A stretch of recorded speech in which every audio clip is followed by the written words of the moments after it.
Napoleon's biggest blunder in history.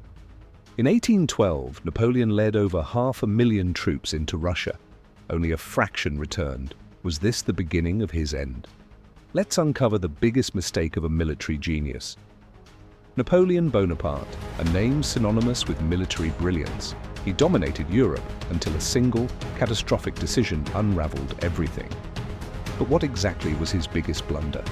In June 1812, Napoleon launched his ambitious invasion of Russia. His aim? Crush the Tsar and force a decisive surrender. But he underestimated Russia's vast terrain, brutal winters, and most of all, its scorched earth tactics. As Russian forces retreated, they burned everything, leaving Napoleon's army with no food, no shelter, and no hope. Tensions between France and Russia had been brewing.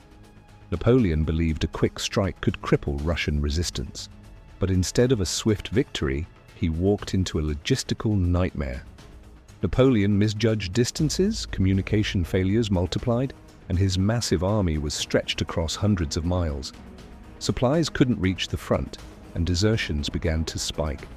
The bloody Battle of Borodino was fought just outside Moscow. Though technically a French victory, it cost tens of thousands of lives and failed to break Russian morale.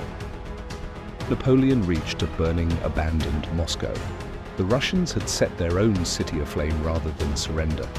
He waited for a surrender that never came.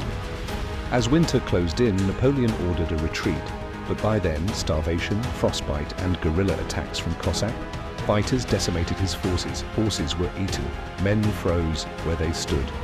By December, Napoleon abandoned what was left of his army and returned to Paris.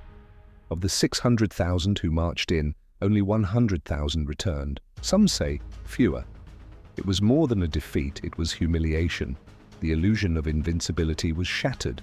The Russian campaign marked the turning point of Napoleon's empire. It emboldened his enemies and led to a cascade of defeats. It was a failure of strategy, logistics, and ego. A true military blunder that cost an empire. What do you think Napoleon's greatest mistake was? Let me know in the comments. And if you love military history, check out our deep dive on undefeated generals in history. Subscribe and turn on notifications for more tales from the past that still shape our present.